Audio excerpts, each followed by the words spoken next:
Hello everyone, welcome back to the Coinbros, your guide through the greatest industry on this little tiny rock spinning through the universe in the simulation that we are all here together in, and I'm glad you're here with us.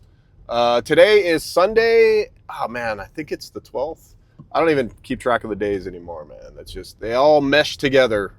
But anyways, it's Sunday. It was a good weekend. There has been a lot of news, and obviously a lot of it's always going to be about the war until we get this thing resolved. I think there's like 8 or 9 days left in this negotiation period. So we will talk about some of the things that have happened, which are pretty big. And with any of this like war news, it's like you got to take it with a grain of salt, right? Like you never know what the real information is.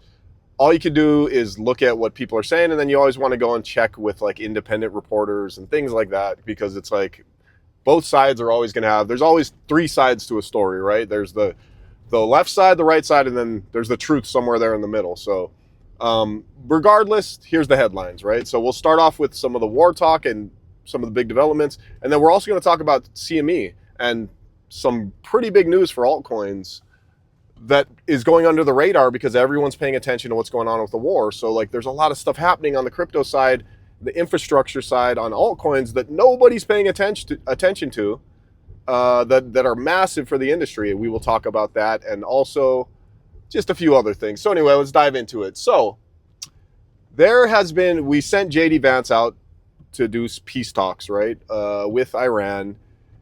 Basically, it all comes down to the Straits of Hormuz. How do we get these tankers and this oil through the Straits of Hormuz so we can get our oil and our fuel and our gas? And that's the main, at this point where we're at in the war, that's what it's all about, right?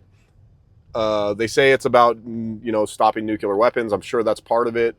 But, we want our oil, right? So anyways, supposedly the U.S. got some tankers through. And like I said, there's always three sides to a story. So one of what the outlets are saying is that the Navy came in, bombed a bunch of stuff, made a pathway. We got tankers through, and that's the big headlines, right? Now, whether or not that's exactly how it went down, the reality is some tankers got through for the U.S., and, you can look at that as a positive, right? Like maybe, the Straits of Hormuz are somewhat opened, right?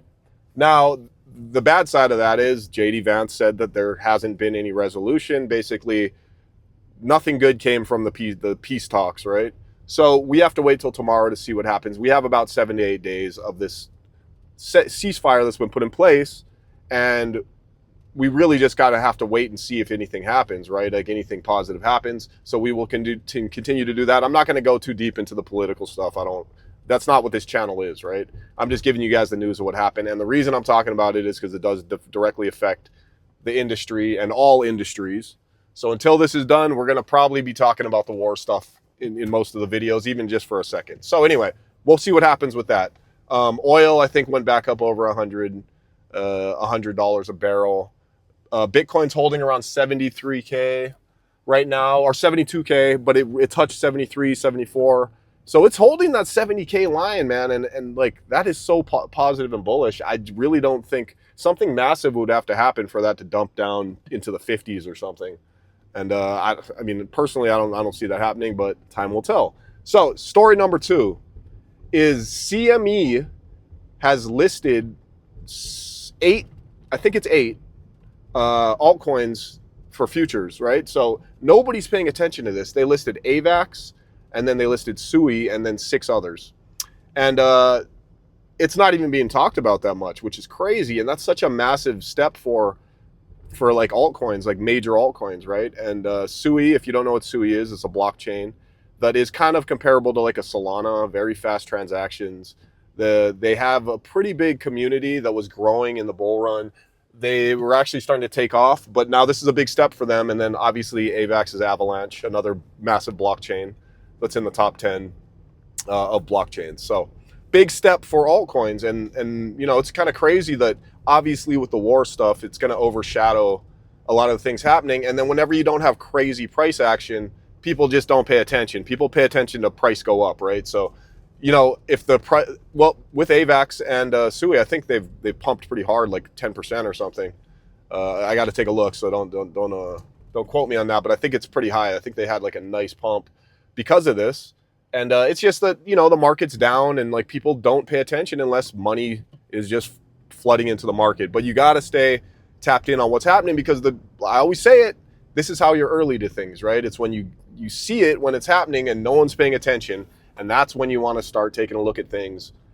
And I got to read, I'm driving, so I didn't really get a chance to look at all the other coins that were listed, but it's just a sign of more to come, right? And that's really good for the altcoins, because the altcoins just haven't really performed this past cycle. Meme coins and all this other nonsense kind of took all the attention, and we could be gearing up for a really crazy altcoin run into the next bull run.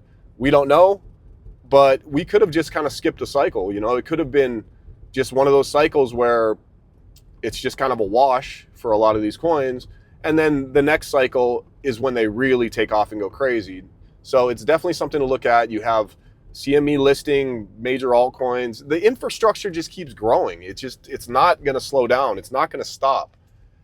And then when you start picking horses in the race, it's like there's a lot of information out there, and you know, right now is the time you want to start looking at them, and maybe not taking a position, but just paying attention. You know, like I wish I was paying a little more attention to some of that stuff. I would have bought a bunch of, you know, AVAX and SUI. I actually had some SUI. I do like SUI. I think I've actually had meetings with a bunch of people that are building pretty cool projects on SUI, and the community is pretty good.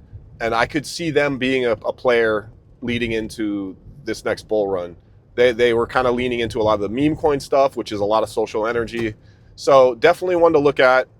And yeah, that's pretty much the news for the day. It's Sunday. I hope you guys are having a great weekend. Bitcoin's holding up. Altcoins are looking okay. Nothing. We're still in the waiting period, right? Like we need to see what's going to happen with the world and this war and all of this. And I think we're going to have a much clearer picture heading into next week, what direction we're going. And like always, you know, stay positive out there. I've been here for a very long time, and you make your money in the bear market. This is when you make the decisions on how to stack your stack and how to lead into the probably biggest bull run we've ever seen, moving into whenever that does start within the next year, right? So much love, you guys. Be nice to each other. I'm gonna go hang out with the kids for a bit, and we will have more videos for you every single day. Make sure you like and subscribe. Much love, guys. See you tomorrow. Peace.